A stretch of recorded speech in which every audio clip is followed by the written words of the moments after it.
와우. 안녕하세요. 복싱 매니지먼트 코리아 황현철입니다. 펀치라인 복싱 토크 벌써 28회를 맞게 되는데요. 오늘은 1987년도 파트 4 마지막 4부를 보내드리도록 하겠습니다. 역시 WBC 국제심판위원이신 복싱 매니지먼트 코리아 임준배 국제이사님 나와 계십니다. 네, 안녕하세요. 또 이성열 복싱 이사님도 계시고요. 안녕하세요. 장원재 박사님도 함께 계십니다. 네, 안녕하십니까.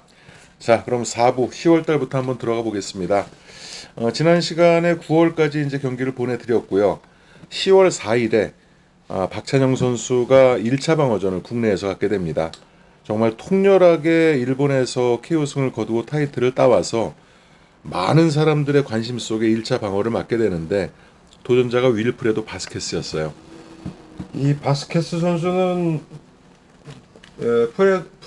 이게 너무 했더니 이제 발음도 안 되네. 푸에르토리코 선수입니다. 그래서 잠을 깨십시오. 이 당시만 해도 이 뭐 박찬호 선수에게 이길 때마다 이게 업셋이고 그랬는데 결국은 이 선수 3체급 제패하면서 굉장히 그 명이 긴 선수가 나중에는 됐죠. 그래서 이게 뭐 후일담이지만 제가 들은 얘기로는 박찬호 선수가 1차 방어전을 해야 되는데 그 동아 프로모션에서 WBA 팬텀급 랭킹을 놓고 쭉 보니까 이 만만한 선수가 하나도 없는 거예요. 했는데 바스케스가 이제 이 선수는 이 박찬영 선수와의 시합이 두 번째 세계 타이틀 도전이었죠.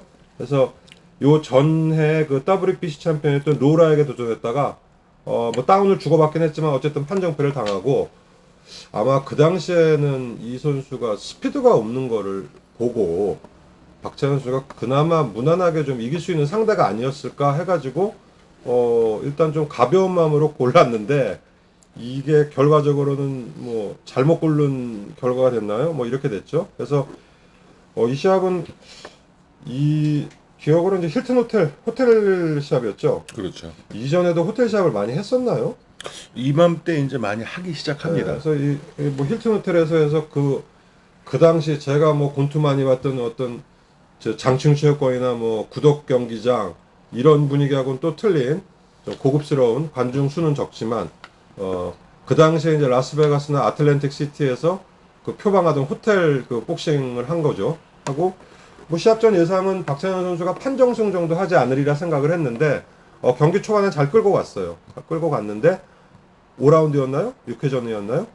정말 큰 거 한 방 맞죠. 한 방 맞고 일어나는데 눈가에 이제 피 흐르면서 굉장히 충격이 강했던 것 같고 결국은 많은 시합을 보면은 그 첫 데미지를 결국 회복하지 못하고 질질 끌려가다가 지는 그런 패턴의 시합이 돼버렸어요. 그래서 또 중간에 다시 한번 다운 당하고 그거 보면은 박찬현 선수가 어떻게든지 좀 만회를 하려고 굉장히 애를 쓰는데 그 바스켓 선수는 좀 능글능글하기까지 하게 그 박찬현 선수의 공격을 좀 뭐 무위로 만들면서 결국은 10회 뭐 박찬현 선수가 정말로 최후의 힘까지 다 내고는 그 뭐 등을 돌린다고 할까요? 스스로 경기를 포기해서 전혀 예상치 못한 그 아주 단명의 챔피언으로 끝나는 그런 좀 불운한 시합이 되고 말았습니다.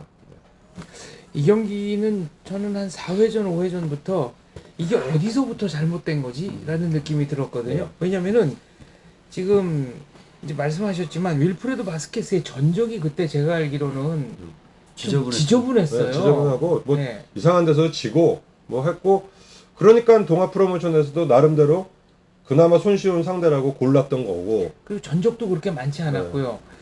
그런데 이상하게 뭔가 이제 막 엇박자가 나는 것 같고 밀리는 것 같고 계속 열심히 공격을 하는데 결정적인 거는 한 방씩 맞고. 네, 그러니까 애는 굉장히 쓰는데 네. 뭐 결국은 중간에 탁 걸리면은 또 뭐 데미지를 받고 다운되고 했는데 결국은 이 바스케스 선수가 나중에 뭐 일전에 황 대표님하고도 언제 한번 얘기를 했지만 이게 좀 엉성한 것 같으면서 이게 진짜 못 잡는 저거라고 이 선수의 그 롱에서 날라오는 그 라이트가 있습니다. 네. 이게 나중에 엘로이 로하스라든지 우리나라의 최재훈 선수라든지 다 여기에 당했는데 이게 화면으로 우리가 보면은 저걸 맞을까 하는데 그 얘기를 들어보면 막상 상대는 그 날라 들어오는 각도가 잘 안 보인다 그러더라고요. 그래서 이 바스켓 선수가 명이 길었던 게 굉장히 엉성해 보이면서도 큰 그 대어들도 많이 잡고 한 게 나중에 보니까 그 숨은 실력이라고 해야 될까 뭐 그런 선수였습니다. 근데 지금 얘기한 대로 박사님 얘기한 대로 이 당시만 해도 전적도 지저분하고 뭐 주먹은 좀 있는데 스피드도 없는 것 같으니까 불렀는데 결국은 뭐 결과적으로는 그 도전 선택에 우를 범한 뭐 그런 셈이 된 거죠. 끝나고 나서 박찬영 선수 인터뷰도 기억에 남는데요. 왜 이제 무구루마 다쿠야 선수와의 경기 때와는 한이하게 좀 무력한 모습을 보였느냐 그랬더니 본인은 원래 밥을 먹어야 좀 힘을 내는 스타일인데 세계 챔피언이 되고 나서 보약도 지어 먹고 관리를 한다고 했다. 근데 그게 오히려 좀 역효과가 난 것 같다. 그 당장 보약 기운이었는지 그것 때문이었는지는 확실하지는 않지만 잠도 숙면을 취하지 못했고 뭐 그런 여러 가지 점들이 좀 복합적으로 작용한 것 같다. 이런 얘기를 했습니다. 근데 뭐 수많은 그 시합을 보면은 시합 후에 그 자기의 패인에 대한 분석을 하지만 결국은 이 시합도 보면은 그 상성이 안 좋았고 그 바스켓 결과적으로는 바스켓스한테 안 된 거죠. 그 시합을 했을 당시만 해도 뭐 충분히 이기리라고 생각을 했지만 후에 생각을 하니까 잘못 고른 거예요. 제가 보기엔. 타이틀을 따고 나서 1차 방어에 실패한 경우가 누가 있어요? 이어로 선수가 두 번 다 이어로 선수도 네. 성공했습니다. 1차 방어를 한 번, 못하고 두 번 다 1차에서 두 뺏겼어요. 번 다 두 번 1차에서 다 두번 다. 네. 두 번 다. 네. 온베르토 곤잘레스한테 뺏기고 레오파드 다마콩한테 뺏기고. 그리고 또 누가 이제 박찬영 선수, 이어로 선수 말고는 IBF 쪽에서는 몇 명 있었죠. 아이는 뭐 좀 있었고 정종관 선수라든지 정비원 선수 모두 1차에서 뺏겼고요. WBC는 첫 케이스예요. 그리고는 박찬영 없네. 선수가. 1차 방어전 친 건 처음이에요.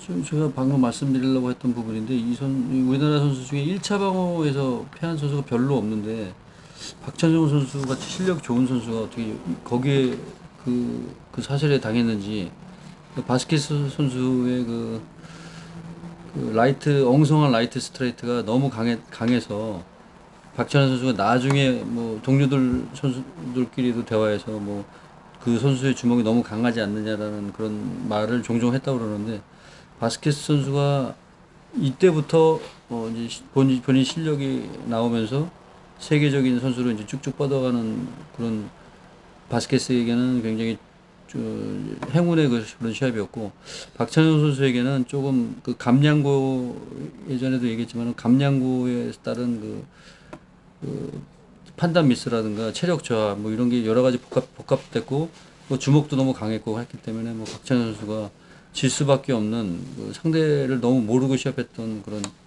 시합 좀 안타까운 시합으로 기억에 남습니다. 지금 뭐 말씀 많이 나왔지만 이 바스케스 선수가 툭 던지는 그 주먹이 저도 당시에는 되게 의아했어요. 박찬영 선수처럼 테크닉이 좋은 선수가 왜 저걸 다 맞지? 라는 생각이 들 정도로 툭툭 던지는 주먹들을 허용하는 걸 보고 참 박찬영 선수가 연습을 안 했는지 아니면 다른 어떤 비법이 있는지 그 당시에는 좀 미스테리였어요. 근데 하지만 쭉 지나가면서 바스케스 선수의 이제 다른 경기들이 나오면서 또 세 체급을 재패를 했고 이런 실적들을 보면 이 바스케스 선수가 상대를 맞히는 그런 것은 어떤 기교라기보다는 이 선수의 능력이에요. 그러니까 장정구 선수가 한 얘기가 있는데 네. 가장 중요한 건 스피드, 뭐 테크닉 다 필요 없다. 사람을 맞출 줄 알아야 된다. 근데 그 사람을 맞추는 능력에 있어서 이 바스케스는 탁월한 그런 능력을 지닌 것 같아요.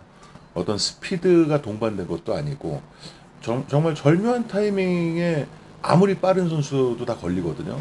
그러니까 일본 와서 방어전 할 때도 그 가사이 같은 선수 굉장히 빠른 선수인데 이래 그냥 잡아버리고 최재원 선수 같은 경우도 정말 말도 안 되게 툭 쳤는데 비껴 맞은 것 떠서 같은데? 넘어가요. 네. 그러니까 또 그런 반면에 무구루마 다쿠야 같은 인파이터에게는 고전합니다. 또 무승부를 또 하고 카우쿠 갤럭시에겐 타이틀을 뺏기고 그것도 사실은 약간 좀 판정에 문제는 있었는데 그러고 보니까 좀 같이 머리 들이대는 선수한테는 좀 약하고 테크니션한테는 좀 LA 로하스도 그냥 저 멀리서 날라오는 거 옆에 그렇죠. 툭 맞고는 그냥 넘어갔으니까 패더급이라면 차라리 박영균 선수가 했다면 아마 잡았을 것 같아요. 그럼 뭐 그 소싸움 되는 거죠. 둘이서. 임준비 위원님 말씀대로 이 경기를 보고 느꼈던 의문은 윌프레드 바스케스의 그 나중의 행보를 보면서 이제 네. 이 경기가 그렇게 터무니없는 결과가 아니었구나 하고 나중에 그러니까 뭐 납득을 하게 됐어요. 결론적으로는 이제 그 이후에 바스켓의 뭐 업적이랄까 그 이후의 캐리어를 보면 뭐 수긍이 가지만 이 당시로는 도저히 이해를 못했던. 네, 정말 납득이 안 되는 그렇죠. 결과였습니다. 정말 그 아주 속된 말로 똥 밟았다는 식으로 아니 어떻게 이렇게 네. 저런 애한테 저렇게 됐지 뭐 이런. 도대체 뭐지? 네. 이게. 정말 좋았죠. 지명도전이었기 때문에 옵션도 없었고 네. 정말 그 아무나 이렇게 본인이 고를 수 있는 그런 상대를 고른 건데 결과적으로는 질만한 선수에게 진 경기가 되어버리고 말았습니다. 이렇게 참 허무하게 박찬현 선수가 1차 방어전에서 타이틀을 뺏겼고 10월 12일이죠. 동양 챔피언이었던 정병관 선수가 태국으로 가서 카오사이 갤럭시에게 도전을 하게 됩니다.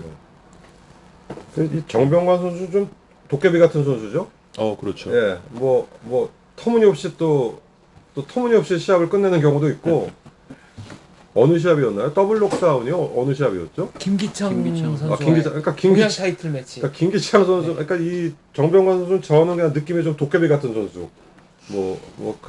뭐랄까 기복이 있다는 거하고는 좀 얘기가 틀린데 아무튼 그 상상을 뛰어넘는 어떤 그런 결과도 만들 수 있는 선수여서 갤럭시에게 도전을 했지만 뭐 사실 갤럭시에게는 시합 전에 이긴다고는 사실 생각하기가 힘들었고. 이 시합이 갤럭시 몇 차 방어전이 되나? 한 10차가 넘어갔나요? 이제 갤럭시가? 87년도면? 넘어가지 아직 안 않았을 시점 넘어갔구나. 같은데. 한 8차, 9차 되나 보네? 이거 한번 봐봐야겠네. 근데 이 시합에서는 뭐 김기창 선수가 뭐 일찌감치 다운을 당하고 정병관 선수. 정병관 선수가 어떻게든지 좀 어떻게 해보려고 애를 쓰는데 안 되더라고요. 안 되고 또 다운되고 재차 다운되고는 그냥 시합이 끝나는 그런 초반 KO패로 그냥 그 아쉽게 그 막을 내리는 그런 시합이 됐습니다. 챔피언이 너무 강했죠. 네. 그래서 어떻게 보셨어요? 뭐 유승호 선수 대 카스티오, 멕시코의 카스티오 선수 시합이 이 시합과 좀 연상이 되는데 저도 약간 좀 허무하게 이렇게 시합은 보진 못했고요. 그 뉴스를 접했는데 굉장히 좀 나중에 필름을 보니까 좀 허무했던 유승호 카스티오전과 조금 흡사했던 그런 시합으로 납니다. 그리고 사실 이 시합 같은 경우도 뭐 멕시코면 주목도 거의 못 받았고 진짜 아는 사람만 알고 뭐 그런 정도로 뭐 승산이 없었다고나 할까? 그리고 그 당시에 갤럭시가 너무 무적이었기 때문에 그렇죠. 예, 기록을 제가 막 이제 살펴보니까 6차 방어전이네요. 얼마 안 됐네. 네. 그럼 우리는 원래 기록 안 봐요. 이거 할 때. 그러면 가만 있어. 오로노 2차, 피칼이 5차였나 그럼? 피칼과의 방어전이 5차였나요? 아니, 칼이 3차인가 4차인가 그럴 텐데. 아니야. 몬셀라트, 이동춘, 오로노, 몬셀라트까지가 3차까지인가 그렇고. 근데 이동춘, 오로노, 에드가 몬세라트, 그다음에 엘리 피칼. 이스라엘 콘트라레스가 콘트라레스. 그다음에 이제 엘리 피칼. 5차네요. 5차. 네, 그다음에 이제 한국의 전충섭 선수? 아무튼 이 선수랑 논 타이틀 매치가 하나 있고. 예. 그다음에 이제 정병관 선수와의 경기인데. 6차 방어전. 아직 그럼 뭐 그렇게 뭐 펄펄 날 때는 아닌데 어쨌든 갤럭시가 그 뭐 이동춘 선수와의 시합 때 보여준 거라든지 했을 때 정병관 선수가 사실 뭐 전혀 승산은 기대하기 어려웠던 시합이었고 뭐 결과도 뭐 예상만큼 뭐 그 정도 나왔던 그러니까 타이틀 도전에 어떤 의의를 두는 뭐 그런 시합이었던 것 같습니다. 그래도 이동춘 선수는 나름대로 강력하게 저항을 하지 않았습니까? 잘했죠. 이동춘 선수는 갤럭시 시합 중에 갤럭시가 좀 어려웠던 시합 한 3개 안에 들걸요? 갤럭시 본인도 평생 가장 어려웠던 경기가 이동춘과의 1차 방어전이었다라고 얘기를 이동춘 했습니다. 선수와의 시합, 그 다음에 마스무라 1차전도 좀 애를 먹었고, 그리고 카스트로와의 시합도 좀 고전을 했고, 그렇죠. 갤럭시가 뭐 그 정도가 좀 어려웠던 시합이었던 것 같아요. 그래서 이동춘 선수와의 시합은 그 일전에 그 시합 할 때도 얘기했지만 그 시합 끝날 때까지 뭐 별로 이렇게 안 지고 있었던 뭐 그런 시합이었던 것 같아요. 그래서 저는 그 경기를 기준으로 봐서 그런지 3라운드에 끝난 거는 조금 좀 아쉽다라는 느낌을 근데 가졌어요. 이 시합은 나중에 제가 뭐 이때 안 보고 나중에 봤지만 그냥 뭐 터무니없어요. 상대가 안 되더라고 그냥. 그러니까 정말 이렇게 자꾸 김기창 정병관 선수. 정병관 선수가 어떻게 공격을 하는데 때려도 이렇게 튕겨 나가는 것 같은 느낌이 좀 드는 뭐 그런 저거 이거 도저히 안 되겠다 뭐 이런 느낌이 들었어요 이 시합은. 아까 이제 더블 록다운 말씀하셨는데 그때도 저 심판 보셨던 분이 심판 연수 때 배운 더블 카운트라는 거 실전에서 처음 써봤다고. 그래서 저는 또 기억에 남아 있어요. 더블 록다운 뭐 기억나는 게 그 시합. 그다음에 이제 그 저 이성촌 선수 닥게아라 그 경기였죠. 동양 타이틀 그런 사실 좀 흔한 건 아니죠 정말. LA 로얄 고바시의 이대환 선수. 아 근데 그건 더블 그건 록다운으로 더블 처리는 안 록다운이에요. 됐어요. 더블 그냥 록다운 한쪽만 처리 안 카운트 되고 됐어. 로얄 고바야시가 다운된 걸로 아, 예. 처리했습니다. LA 올림픽에서도 하나 한국 선수 출전 경기 중에 더블 록다운이 있었던 것 같은데 정확히 기억 어떤 안 나네요. 경기였는지 지금 기억이 안 납니다. 모르겠어요. 아, 대단하시 기억력이시네. 이성열 이사 또 이어서 또저잘그 아주 세세한 거 기억하시면 이 점점 힘들어지네. 자, 그럼 빨리 마무리하고 다음 경기로 가겠습니다. 5일 후죠. 10월 17일에 IBF 주니어 벤텀급 타이틀 매치인데 장태일 선수가 5월에 이제 타이틀을 획득을 하고 첫 방어전을 인도네시아에 가서 그 인도네시아의 영웅이었던 엘리 피카를 맞아서 첫 방어전을 갔습니다. 이제 이 시합이야말로 IBF를 해외에 나가서라는 어떤 그런 케이스가 됐고 엘리피칼은 이해 초에 뭐 아까 언급한 대로 그 갤럭시에게 도전을 하기 위해서 IBF 타이틀을 반납을 했죠. 하고 갤럭시에게 장렬하게 14회 KO패를 당하고 다시 이제 자기의 원래 타이틀이었던 그 IBF 타이틀에 도전을 하게 됩니다. 그래서 이 시합에서 이제 이기면 엘리피칼은 같은 타이틀을 세 번째 획득을 하게 되는 거죠. 그렇죠. 여전히 좀 전성기는 지났지만 그 엘리피칼의 그 어떤 그 거칠음 뭐 이런 저건데 사실 이 시합은 뭐 시합 15라운드 내내 그렇게 볼만한 장면은 없었어요. 그래서 글쎄 엘리피칼이 뭐 페이스를 잡고 간다 그러기도 좀 애매하고 그렇다고 뭐 장태일 선수가 우세한 것도 아니었고 했는데 결과적으로는 그 아까 얘기한 비슷비슷하면은 자꾸 홈링 쪽으로 그어지는 뭐 그런 패턴. 그리고 어쨌든 피칼이 공격적이었기 때문에 이 2대1 판정이 나왔는데 이게 좀 웃기는 거는 웃기다 그러면 안 되겠구나. 현재도 우리 선배님이십니다. 김재근 선배님이 그 부심으로 나가셨습니다. 그래서 2대1 판정이 나왔습니다.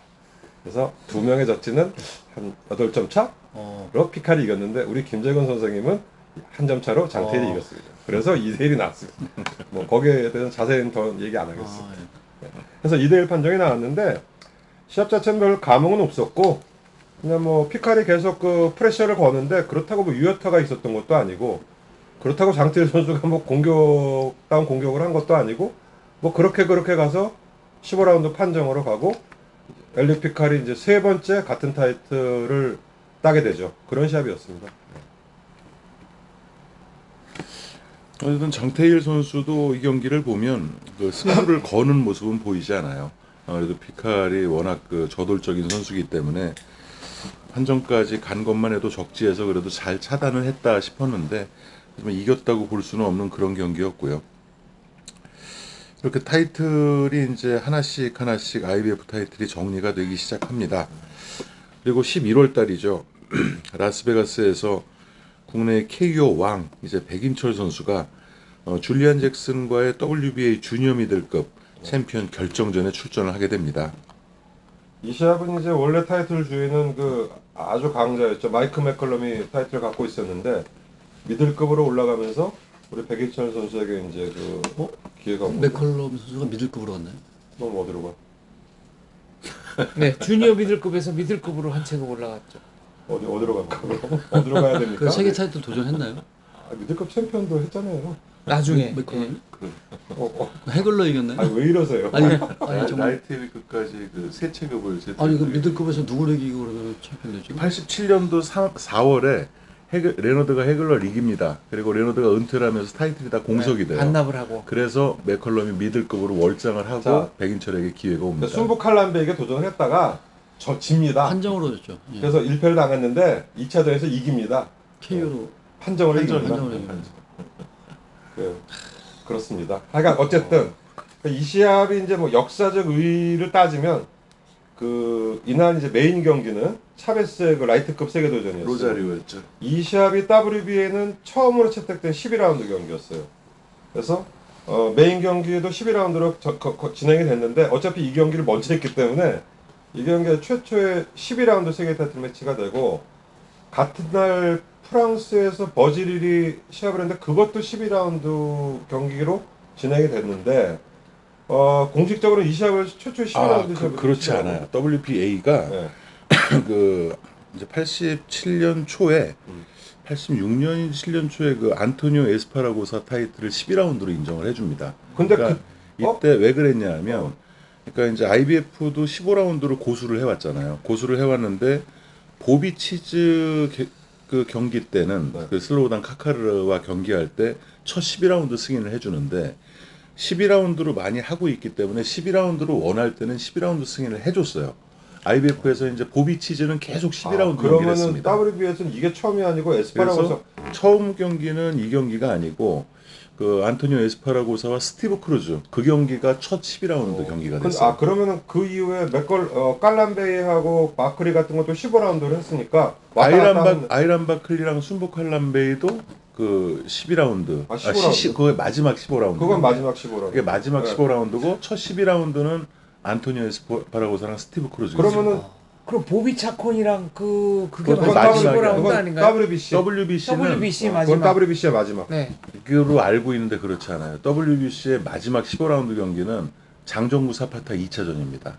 그 경기는 15라운드로 승인을 받아요. 그래서 그게 마지막 15라운드. 그게 헷갈리네. 왜냐하면은 WBC는 그 장정구 사파타 2차전 전에 오르노 시합이 최초의 12라운드. 그게 첫 12라운드였죠. 첫 12라운드 1월 달이었거든요. 그렇죠. 이게 혼용이 돼 있었군요. 아, 네, 그 그래서- 당시에는 네. 이제 막 정립이 될 때였기 때문에 그래서 장정구가 사파타랑 했을 때 그 사파타의 어쨌든 그 막 메뚜기처럼 뛰는 걸 잡으려면 긴 라운드를 가야 된다는 그게 있어서 전호연 프로모터가 15라운드 승인을 받았어요. 근데 그거는 그 외국 잡지에 의하면 공식적으로 15라운드를 종식하는 거는 보비 차콘과 라파엘 그렇죠. 리몬 시합을 마지막 15라운드의 공식적인 거고 1월 9일 날 했던 오르노 시합 방어전을 최초의 12라운드로 했는데 장정구 시합은 아직 그게 확립이 안 됐기 때문에 그 번외로 그럼 12라운드로 승인을 번외가 아니라 15라운드 15라운드로 승인을 한 거고. 받은 거니까 마지막 15라운드는 WBC 경우는 이제 장정구랑 사파타 2차전이 되고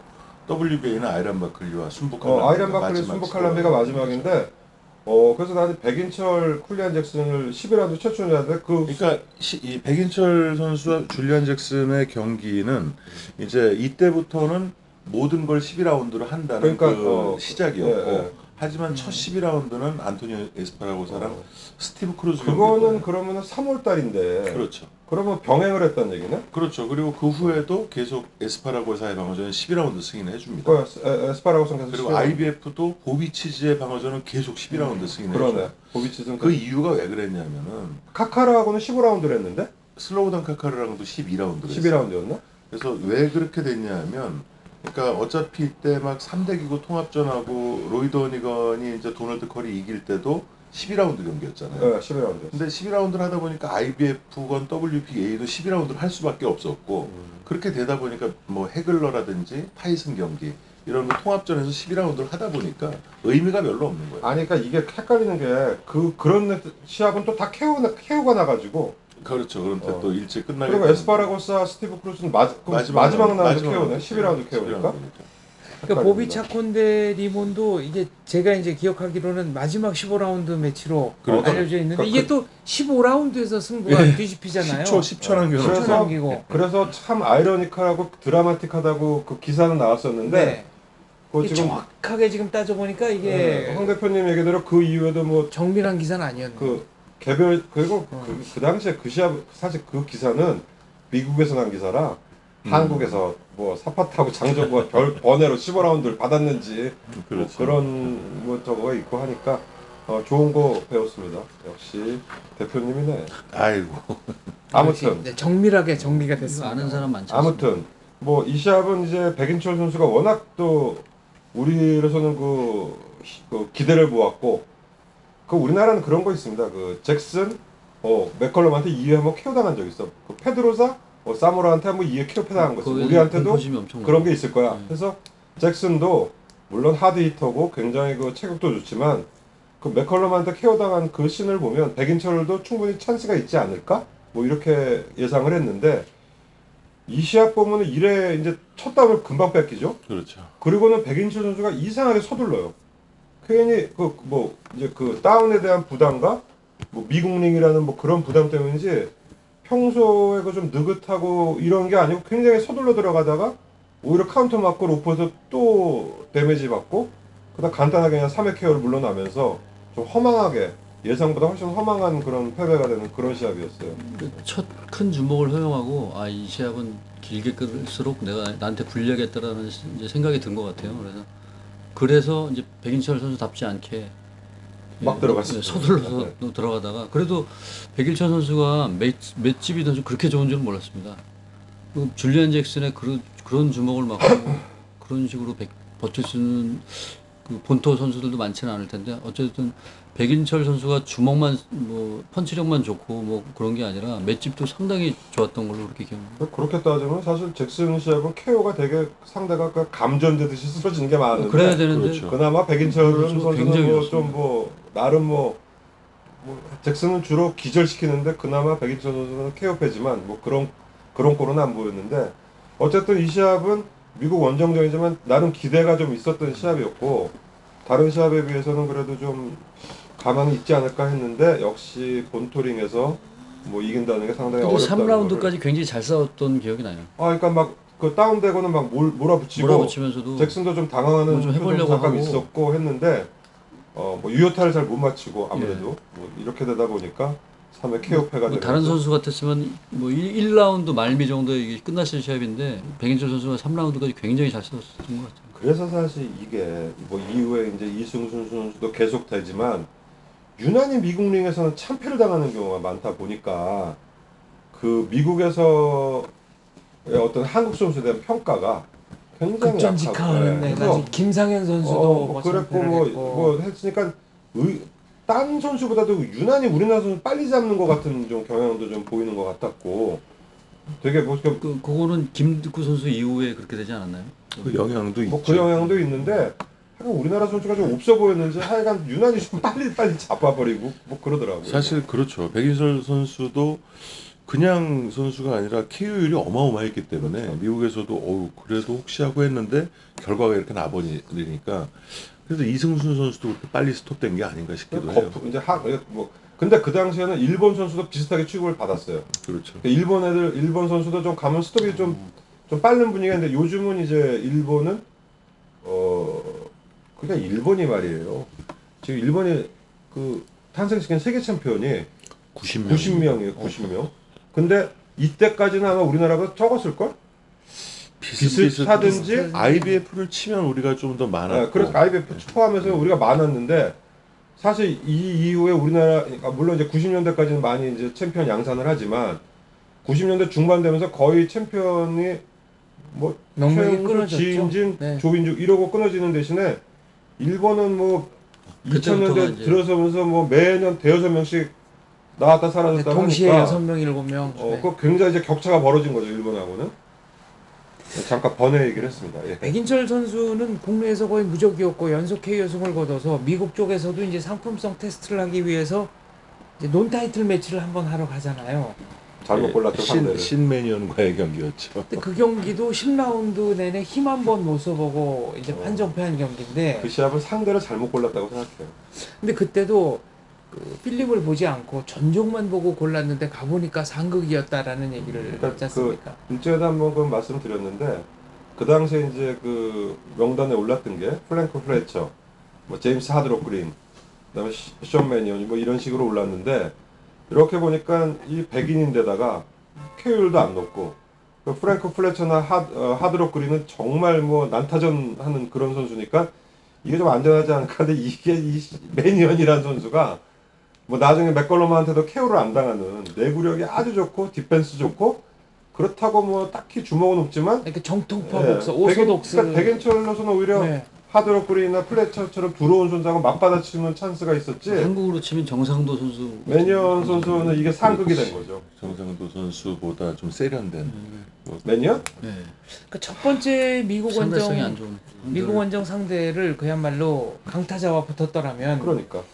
이기든 졌든 이 경기의 결과도 좀 달라지지 않았을까라는 그리고 뭐 생각을 나중에 백인철 해봤습니다. 선수도 좀 쉽게 경기를 풀어나갔을 수가 있었을 거예요. 근데 저는 이때가 백인철 선수가 그 슬럼프였다고 봐요.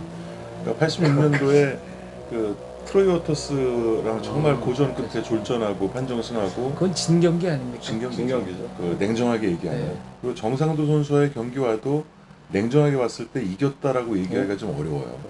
그럴 정도로 두 경기 연속 판정승을 했고 그리고 87년에 이제 타이틀을 반납을 하고 폴 제임스라는 선수와 또 국내에서 합니다. 그것도 쉽지 않았죠. 그 경기도 정말 이거 이겼다고 볼 수 있나라는 생각이 들 만큼의 좀 졸전이었어요. 그래서 사실 백인철 선수가 86년에 이제 황준석 선수를 꺾으면서 다시 이제 좀 이렇게 그 궤도를 찾아가나 했는데 87년에 또 폴 제임스랑 그런 경기를 하고 물론 중간에 이제 가와모도라고 일본 중견 선수는 또 KO를 시키는데 이때는 조금 좀 페이스가 좀 흐트러져 있을 때가 아니었나. 그래서 차라리 이제 감량고에서 벗어나서 슈퍼미들급을 올리고 나서 89년에 그렇게 다시 만개를 한 것 같은데 시기가 좀 좋지 않았다는 생각도 듭니다. 저도 그때 비슷한 생각을 했는데요. 84년, 85년 이 무렵에는 백인철 선수가 이제 상대를 공격하면은 펀치를 제대로 맞은 것 같지 않는데도 굉장히 고통스러워하는 모습을 보여줬었거든요. 상대가. 예. 근데 이게 86년, 87년으로 넘어오면 그런 모습들이 거의 사라졌었어요. 그렇죠. 그러니까 이제 견딜만 하다. 판정이 많아지고 법 네, 판정이 많아지고. 판정수가 많아졌죠. 그러니까 오히려 백인철 선수 이제 연승 KO 기록이 끊어질 뻔한 게 저 독사 이상호 선수와의 12라운드 KO승인데 그때도 충분히 더 들어갈 수 있는데 본인이 뭐랄까 좀 안전운행을 하는 듯한 이제 마지막에 심판이 저는 잘 끊었다고 생각하지만요. 그러니까 그럴 때 보여주던 파괴력이 86년, 87년이 되면 굉장히 무뎌져 있었습니다. 그게 감량고였겠군요. 감량고 플러스 그러니까 84년 5년부터 계속적으로 백인철 선수에게 WBC가 안 되면 IBF의 기회라도 주겠다. 네. 버스터 드레이튼이라든지 뭐 다른 얼하그로브도 그렇죠. 그래서 IBF 타이틀을 할 것처럼 날짜까지 발표가 되기도 했었는데 계속 그게 무산돼 버리면서 백인철 선수 진이 빠졌어요. 그 영향도 무시할 수 없을 겁니다. 아무튼 이 경기는 굉장히 좀 안타깝고 아쉽고 서럽고 분했던 경기입니다. 그렇죠. 예. 어쨌든 이래서 백인철 선수는 또 후일로 또 이제 세계 챔피언의 그 자리는 후일로 또 그 미뤄야 되는 그런 상황이 됐고 다음에 이제 12월로 넘어가면 IBF 8차 방어까지 성공했던 박종팔 선수가 WBA 슈퍼미들급 초대 챔피언 결정전에 나가는 그 티켓을 잡게 됩니다.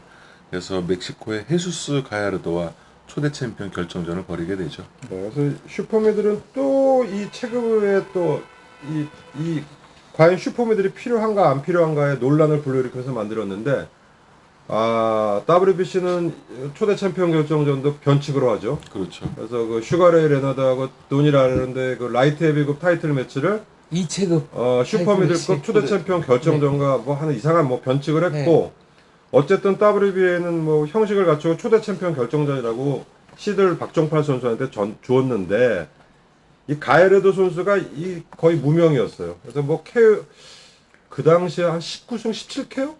그렇게 발표는 1패? 됐었죠. 뭐 이랬는데 그 전적도 사실 그 당시에 믿을 수 뭐 전적으로 뭐 100% 확신도 안 됐고 설사 그 캐리어라 하더라도 유명 선수와는 전혀 그 대전 실적이 없는 뭐 그런 선수였는데 그러니까 이거는 뭐 박종팔 우리나라의 그 타이틀 하나 그 WB에서 그 뭐라 그럴까 할애를 했다고 해야 될까 인심을 써줬다고 해야 될까 뭐 이런 저거였는데 아무튼 시작하자마자 얼마 안 돼서 그 가에르도의 주먹에 약간 시간차를 두고 박종팔 선수가 엎어져가지고 깜짝 놀랐죠. 근데 그런 다운이 오벤메이아스와의 1차전에서도 나왔고 그 썬덜랜드와의 그 IBF 인터벌을 두고 떨어지는 거야? 그렇죠. 잽을 맞고서 인터벌을 두고 갑자기 앞쪽으로 고목나무 쓰러지듯이 툭 쓰러지는 그러니까 그 가에르도와의 시합의 다운은 데미지가 있어서 뭐 정신을 잃은 게 아니고 순간적으로 맞고 띵하면서 그 뭐라 그러나 중심을 중심을 잃었다고나 할까?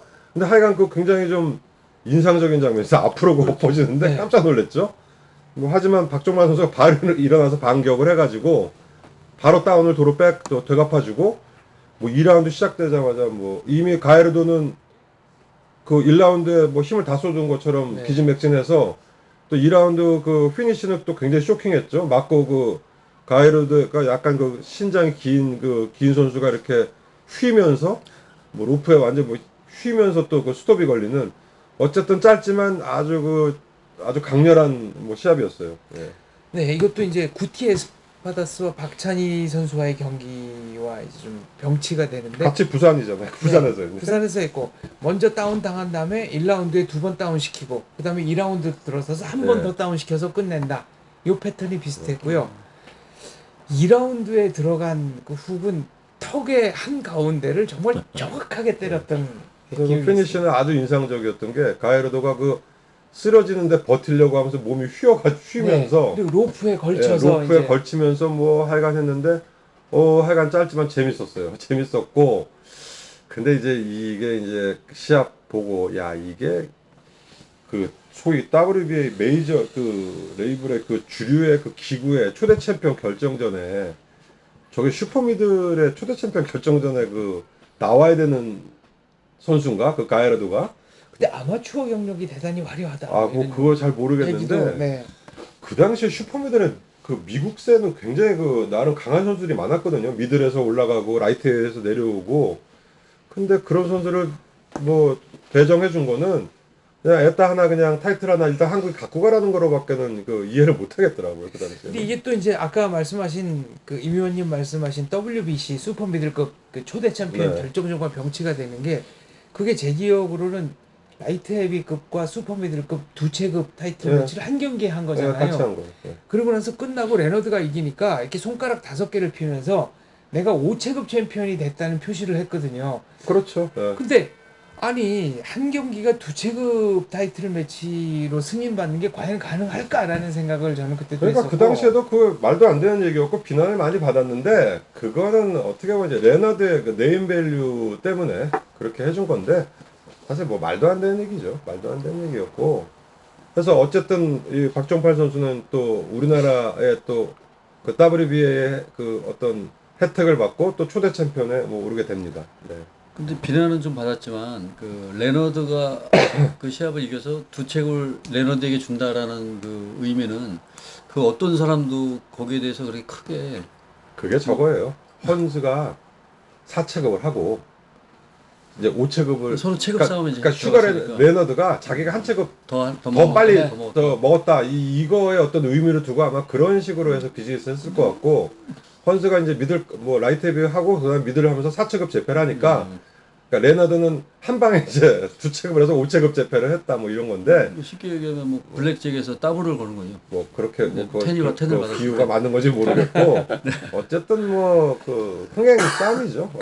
이 박종팔 대 헤수스 가야르도는 두 선수 다 이렇게 빨간색 트렁크를 입고 네, 나오지 맞아요. 않았나요? 네, 같은 색이었어요. 근데 그런 경우에는 사전에 미팅을 아니 하면서 좀 뿅뿅이 있잖아요. 네? 박종발 선수에게는 뿅뿅이 아 있죠. 그게 색깔을 좀 이렇게 구분하지 않나요? 그게 옛날에는 그 시합 전 미팅에서 네.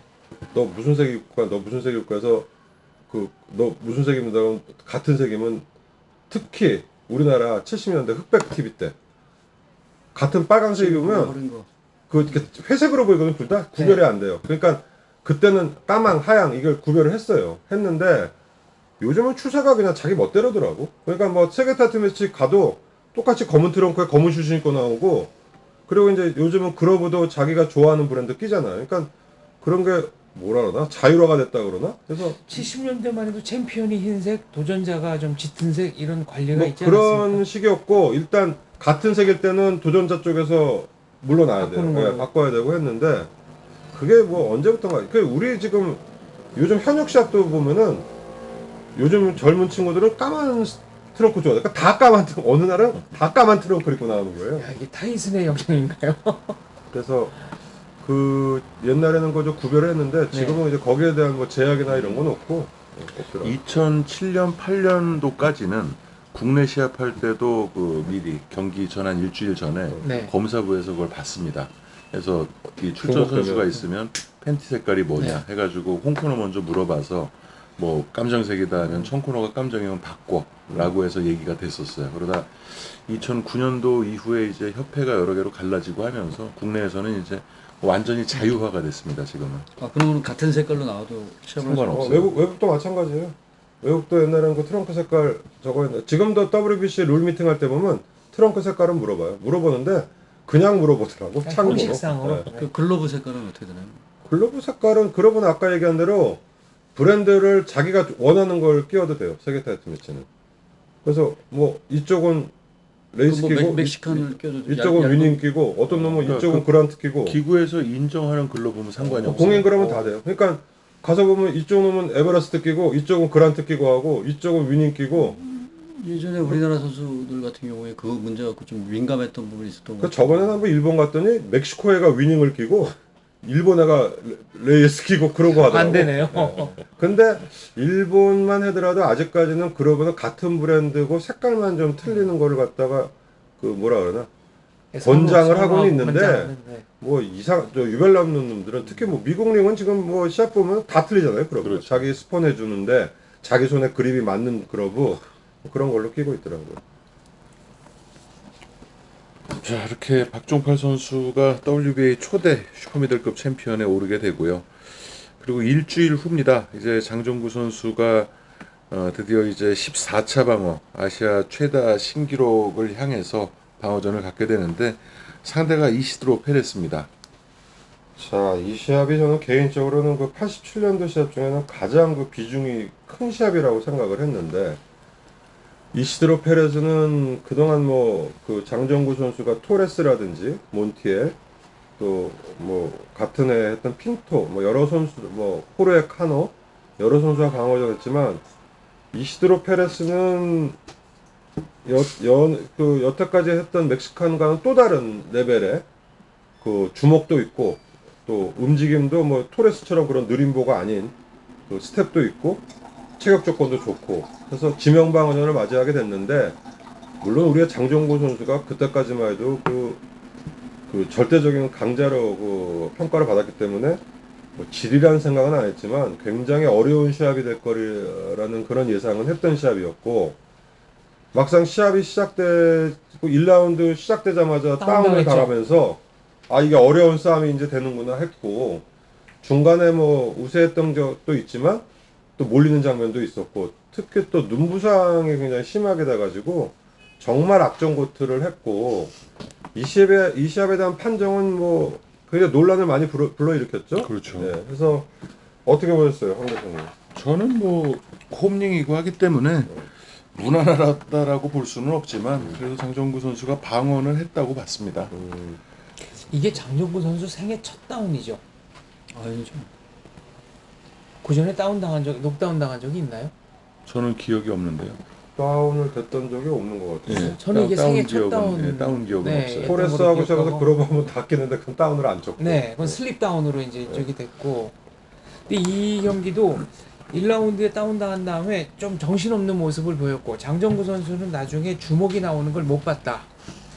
이게 생애 처음이다라고 얘기를 했고요. 박종팔 선수가 맞고 앞으로 이렇게 꼬꾸라졌잖아요. 네. 장정구는 맞고 그대로 뒤로 또 넘어갔어요. 네. 비슷한 크게 넘어갔죠 뒤로. 비슷한 네. 그래서 거기다가 이게 눈부상 때문에 시합 중반 넘어서는 뭐 보이지도 않고 이 페레스 선수는 토레스하고는 또 틀리게 뭐 주먹은 그 끊임없이 나오지만 강도도 있고 또 움직임도 있기 때문에 뭐 장정구로 굉장히 악전고투가 됐고 판정은 그 미국 쪽 부심들이 한 점 차.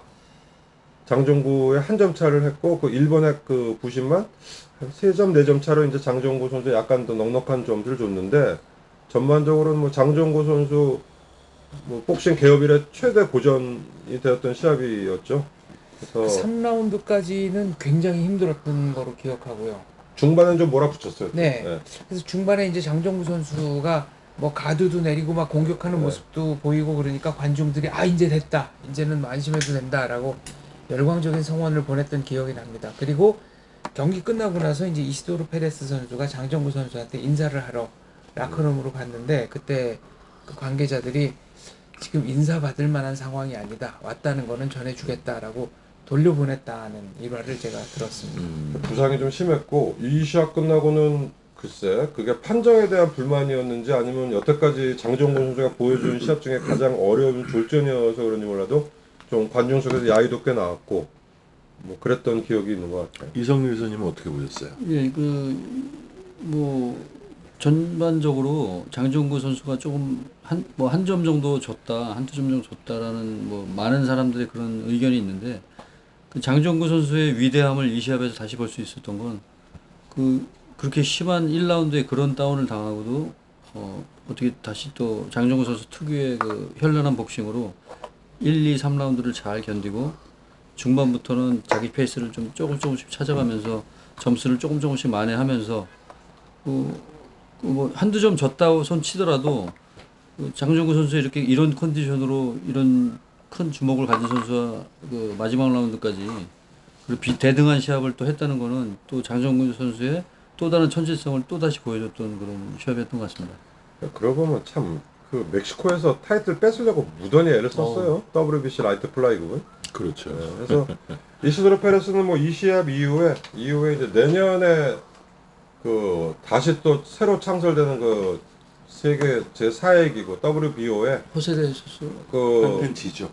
한테 또 챔피언에 오르고 또 그 타이틀을 또 유명호 선수에게 줬던 또 헤수스한테 뺏기는 어쨌든 하여간 세계 챔피언에 한번 올라서 뭐 영국 원정도 갔고 아니지 않나요? 그 헤수스한테 도전을 해서 진 거고 그 플라이급 타이틀을 플라이급을 해가지고 타이틀을 따는데 그 경기가 11라운드까지 3점에서 6점을 지고 있었어요. 근데 마지막 라운드 페레스가 역전 KO 시키면서 누구죠, WBO 그게? 플라이급 챔피언이 됩니다. 이름이 지금 기억이 안 나는데. 그러니까 그 페레스가 챔피언 되고 했던 게 알리 갈베스. 알리갈베스랑 두 차례. 그다음에 영국 가서 했던 거에 뺏기죠, 영국에서. 영국 가서 뺏기고 그 3차 방전에서 뺏기는. 팻 클린턴인가 그 친구한테 뺏기고 클린턴한테 뺏기는데 챔피언을 누구 하고 있지?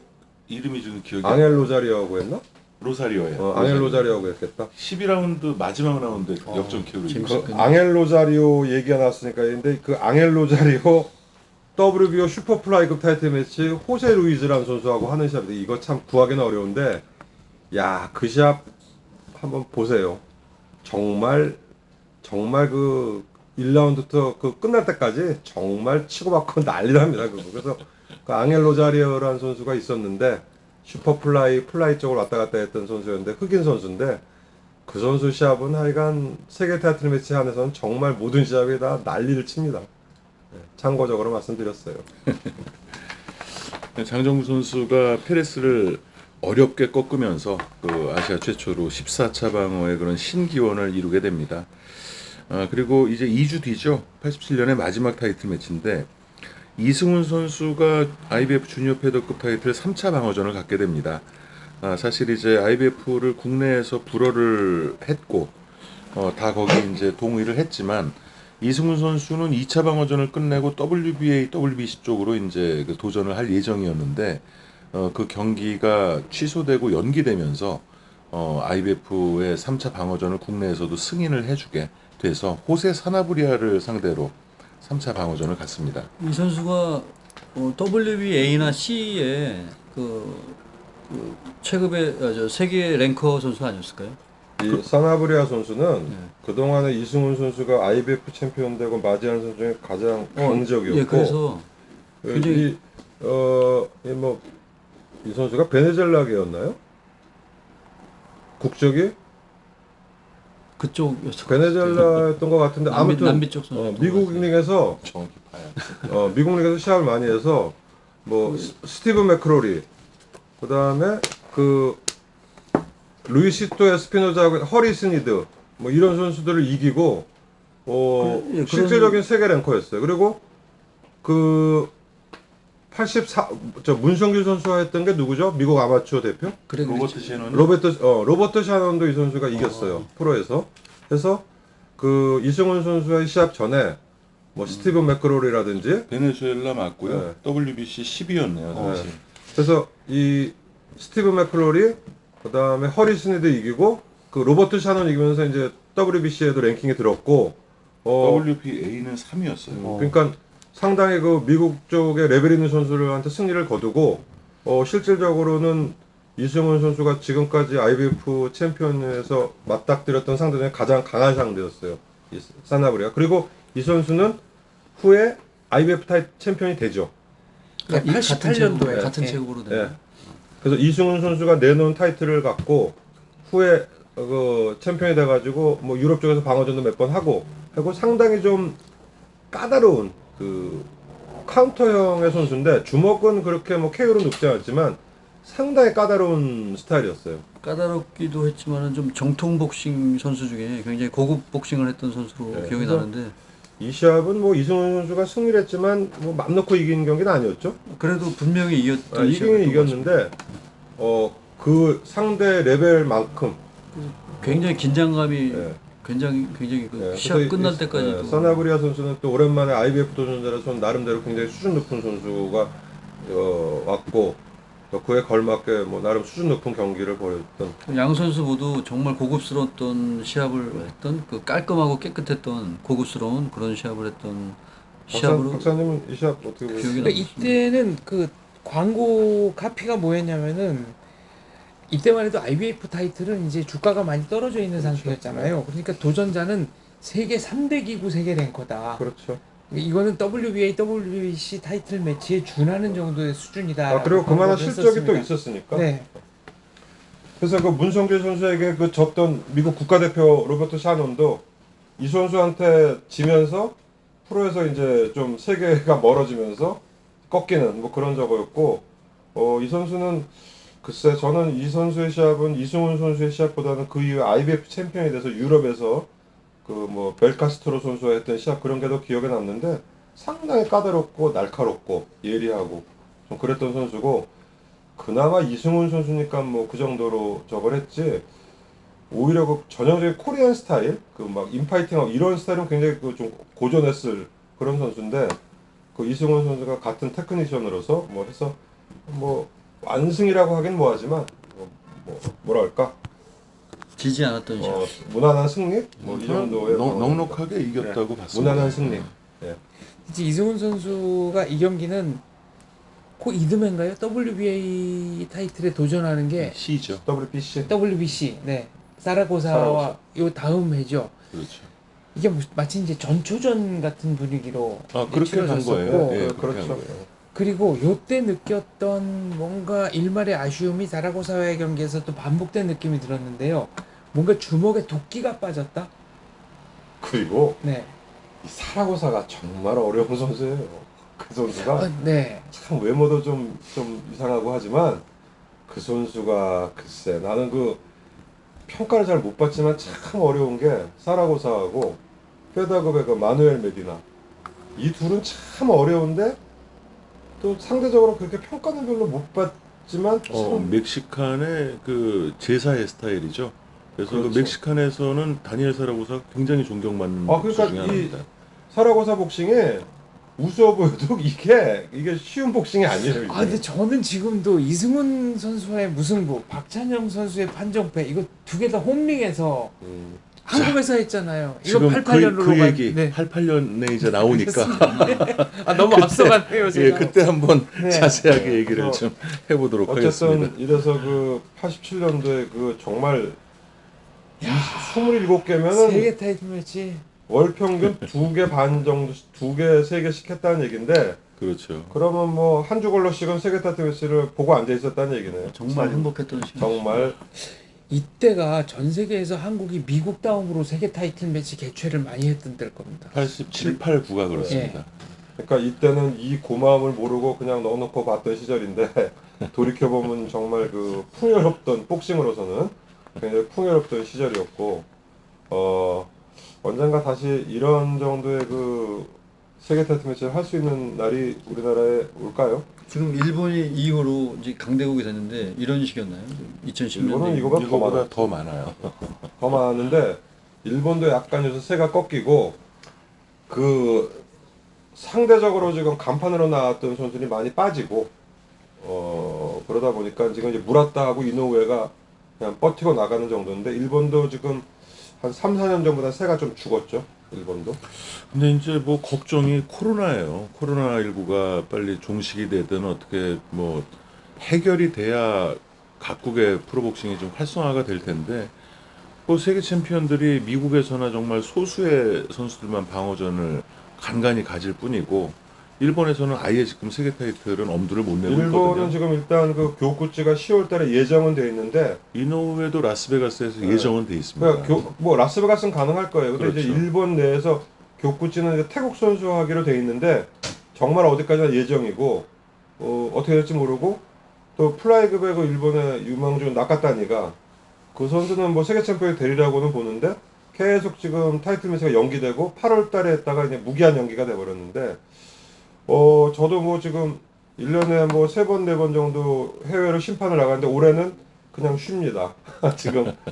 지금 뭐 비행기표를 한번 못 끊어봤으니까 올해는 했는데 이 참 정말 살다 보니까 새로운 시대라고 그래야 되나? 뭐 새로운 어떤 이런 상황이 또 벌어진다는 건 옛날에 뭐 영화에서나 봤었지. 그렇죠. 예, 이런 상황이 벌어지고 이게 이렇게 보니까 스포츠 중에도 어떻게 보면은 차라리 축구야구는 덜한데 인도어 스포츠, 그러니까 격투기 특히 복싱, 뭐 UFC, 프로레슬링 이런 쪽이 더 타격을 받는 것 같아요. 그리고 정말로 뭐 모든 스포츠 경기를 무관중으로 하지만 어차피 그 프로복싱이나 레슬링은 시합장과 관중이 같이 보여주는 그런 시합이 되다 보니까 정말 맥 빠진 경기가 되고 축구야구는 시합 자체를 갖다가 클로즈업하면 관중석은 뭐 잘 안 보이잖아요. 근데 프로복싱하고 레슬링은 관중석하고 그러니까 같이 겸해서 보여주기 때문에 무관중으로 요 근래 세계 타이틀 매치 몇 개 해서 저도 봤는데 정말 맥 빠지더라고요 그게. 그리고 이상하게 케어도 안 나고 그래서 그런지 그래서 이게 빨리 코로나가 좀 전 세계적으로 좀 안정이 되고 종식이 돼야 될 텐데 뭐 이 또한 지나가리라 뭐 이렇게 생각을 해야죠. 올해는 이렇게 가야 될 것 같습니다. 전체적으로. 뭐 세계 복싱도 세계 복싱이지만 지금 국내 복싱조차 열지 못하고 있어서 좀 답답합니다. 어쨌든 벌써 얘기하다 보니까 4부도 1시간 가까이 얘기를 했네요. 저희 얘기가 얼마나 뭐 재미가 있을지 아니면 너무 지루하실지 잘 모르겠는데 여하간 끝까지 이렇게 들어주셔서 또 관심을 보내주셔서 감사드립니다. 그러면 다음 시간에 또 다시 좋은 콘텐츠로 찾아뵙겠습니다. 감사합니다. 감사합니다.